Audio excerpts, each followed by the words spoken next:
know is bleeding, but you can't see his blood. It's nothing but some feelings, but this old dog kicked up. It's been raining since you left me. Migração é o movimento de uma população que pode ser definitiva ou por um longo período de tempo. A migração é dividida entre emigração, que é a saída de uma população de uma região para outra, e imigração, que é a entrada de uma população numa região. Ainda existe a migração interna, que é o movimento da população dentro do próprio país, que se divide em intrarregular, que é o movimento dentro de uma região, ou interregular, que é o movimento pelo país. Os estados que formam a região sudeste são Rio de Janeiro, Minas Gerais, Espírito Santo e São Paulo. As pessoas que moram no Nordeste migram para o Sudeste desde o auge da industrialização brasileira, que alavancou a economia destes estados, principalmente de São Paulo.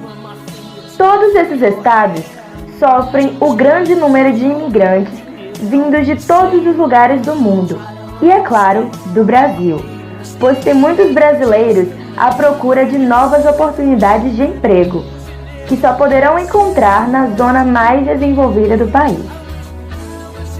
Os recursos econômicos atraem os imigrantes que vão à procura de empregos com o objetivo de se construir uma estabilidade financeira e, automaticamente, obter uma melhor qualidade de vida. A maioria desses imigrantes são jovens e adultos entre 18 e 29 anos, que fazem parte da população economicamente ativa no Brasil.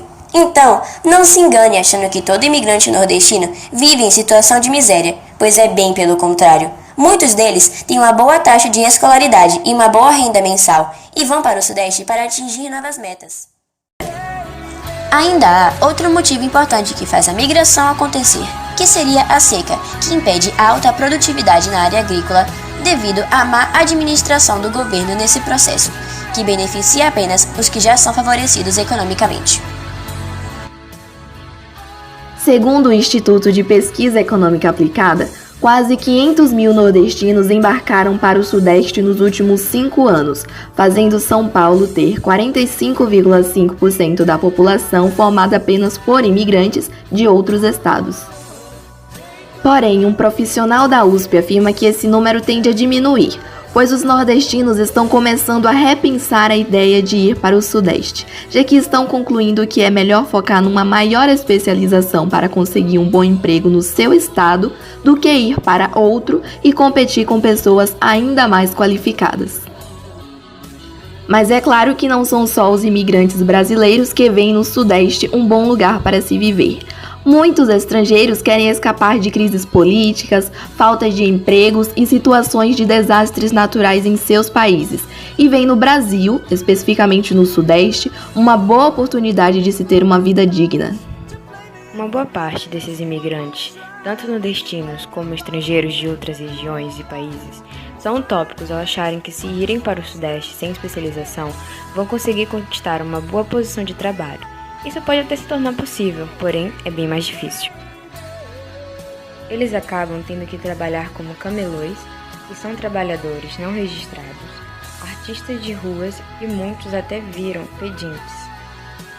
Mas além da população estar começando a repensar a ida ao Sudeste, outro motivo que está fazendo o número desses imigrantes cair nessa região é a ida deles para o Centro-Oeste, devido aos investimentos na infraestrutura dessas regiões que abrange Goiânia, Mato Grosso do Sul e Distrito Federal, além das descentralizações industriais em todo o Brasil.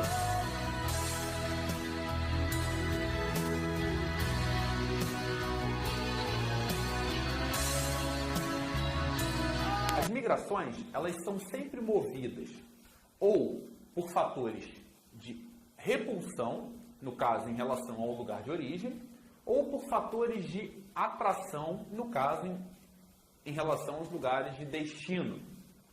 Podem acontecer de forma separada, né? Existe um fator de repulsão que faz com que o indivíduo saia de um lugar. existe um fator de atração que faz com que o indivíduo procure outro lugar. Ou existem os dois acontecendo ao mesmo tempo. O que seriam fatores de repulsão? São aqueles que levam, que praticamente obrigam o indivíduo a sair de onde ele está. Por exemplo, perseguição política em governos em que existe uma ditadura e essa ditadura persegue de forma violenta os grupos de oposição. Aqui no Brasil, por exemplo, muitos músicos durante a época da ditadura foram obrigados a buscar asilo político em outros países, uma vez que aqui no país, a maneira como fizeram suas músicas, como protestaram contra o regime, levaram a uma reação por parte do regime. Um fator de repulsão pode ser ainda um contexto econômico.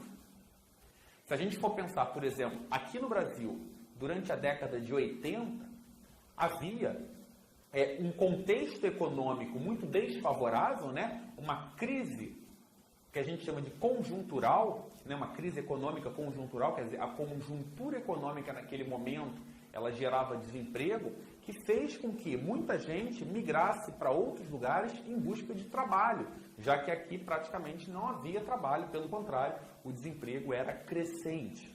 A gente pode falar ainda dos chamados refugiados naturais, aqueles homens, aqueles que fogem de catástrofes naturais, né? Aqueles que saem, por exemplo, de lugares onde a seca muito forte afeta a condição de sobrevivência do indivíduo. Então, os fatores de repulsão, eles vão estar relacionados essencialmente a questões econômicas, a questões políticas, a questões sociais ou a questões naturais, que vão levar o indivíduo quase que forçadamente a sair do seu local de origem.